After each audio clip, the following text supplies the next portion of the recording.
c'est Thibaut Massot, donc étudiant à l'IE de Montpellier et aussi apiculteur. Vous ne verrez peut-être pas comme ça, mais aussi apiculteur. Et je viens en fait aujourd'hui vous parler du projet BIAPI. Donc qu'est-ce que BIAPI? BIAPI, c'est d'une part des produits sains issus de la ruche, donc le miel, et d'une autre part du cannabis. Et là, je vois un peu vos yeux qui se lèvent, j'ai dit un gros mot. Donc déjà, je vous parle de cannabis. Est-ce que vous avez une petite idée de la différence qu'il y a entre le chanvre... Vous m'entendez comme ça? Ouais. Est-ce qu'il y a aussi la petite différence qu'il y a entre le chanvre et le cannabis? Non? En fait, c'est tout simple parce qu'il n'y en a aucune.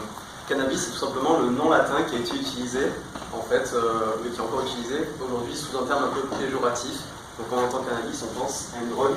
Ceci n'est pas une drogue, donc c'est bel et bien du cannabis, mais c'est la molécule relaxante et non psychoactive qui est le CBD.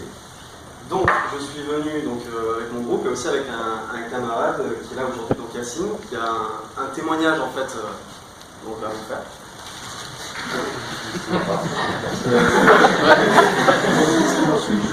Moi je suis malade chronique, j'ai une greffe. Il y a quelques années, j'ai fait un rejet de greffe. Je me suis retrouvé du jour au lendemain avec des fortes doses de corticoïdes. Et littéralement, médicalement, ce qu'on fait pour calmer les corticoïdes, c'est qu'on me donne des anxiolytiques. Et c'est un cercle vicieux. Le seul problème, c'est qu'on n'en sort jamais. On se retrouve toujours avec un traitement qui suit un traitement. La seule alternative que j'ai trouvée, c'est d'utiliser cette molécule, le CBD, du coup, et ce qui m'a permis littéralement d'arrêter les anxiolytiques. Donc voilà. Donc en fait, suite à ce constat et à d'autres problèmes, donc je tends sur tout ce qui est autour des maladies nerveuses, donc l'épilepsie infantile, Parkinson, j'en passe, on a découvert qu'une molécule du coup du chanvre, du cannabis, le CBD, permettait de calmer, d'être une alternative, une complémentarité à d'autres traitements plus lourds, donc sur certaines de ces pathologies. À côté de ça, on a le miel. Donc le miel, il faut savoir qu'aujourd'hui en France, on a 2/3 de la consommation de miel qui est importée. Il faut savoir aussi qu'on a une personne sur 6 qui est atteinte aujourd'hui de maladies qu'on dit chroniques, c'est-à-dire avec des symptômes qui reviennent. Donc ça peut être assez divers, ça peut être de l'eczéma et d'autres un peu plus graves. Donc, suite à ça, on a le miel de CBD et la vague qui est en train d'arriver donc sur l'Europe.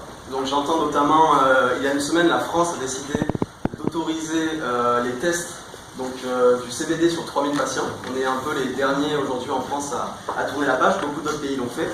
Et le but du jeu aujourd'hui, c'est tout simplement de créer et présenter un miel thérapeutique, donc un miel enrichi en CBD, à différents dosages, donc une gamme de produits qui pourrait venir pallier justement aux besoins et être une complémentaire santé, une médecine douce, qui aiderait du coup les personnes atteintes de certaines de ces pathologies. Donc, suite à ça, ce qu'il faut savoir, c'est qu'aujourd'hui, en France, il y a des produits au CBD qui sont arrivés, comme peut-être vous avez vu à Montpellier, dans le centre, il y a beaucoup de shops notamment qui ont ouvert, mais aujourd'hui, il n'existe toujours pas de miel au CBD en France. Là est l'intérêt, là est la production d'un produit innovant, ce qui permettrait de revaloriser les produits artisanaux de type du terroir, de type miel, et les petites entreprises. Sur le modèle économique, ce serait tout simplement en fait vendre sur Internet, vendre au siège social qui serait tout simplement le lieu de production, mais bien sûr aussi participer aux marchés locaux. Et d'autre part, donc de jouer avec des partenaires de type épicerie fine ou encore autres shops vendeurs de CBD. Donc voilà. Au niveau rapidement du financement, donc aujourd'hui, nous sommes encore en phase de développement. Donc c'est principalement de la monnaie qui vient donc d'autofinancement. C'est aussi de la monnaie, ce qu'on appelle la log money, donc la monnaie de la famille. Et il y aurait des possibilités du coup, donc après lors des premiers succès, de faire appel à un business peut-être angel, mais ceci est encore en cours de réflexion. Voilà. L'objectif pour 2020, c'est d'avoir le produit minimum viable. Aujourd'hui, j'ai du CBD qui n'a pas été directement extrait mais qui a été acheté, et du miel. Donc aujourd'hui, je dois travailler du coup avec des chimistes et notamment des juristes aussi pour essayer d'avoir mon produit minimum viable à la fin de l'année et de continuer ainsi le développement futur et pourquoi pas, par exemple, diversifier tout simplement la gamme de produits. Donc voilà, si vous voulez aider un jeune entrepreneur apiculteur en herbe,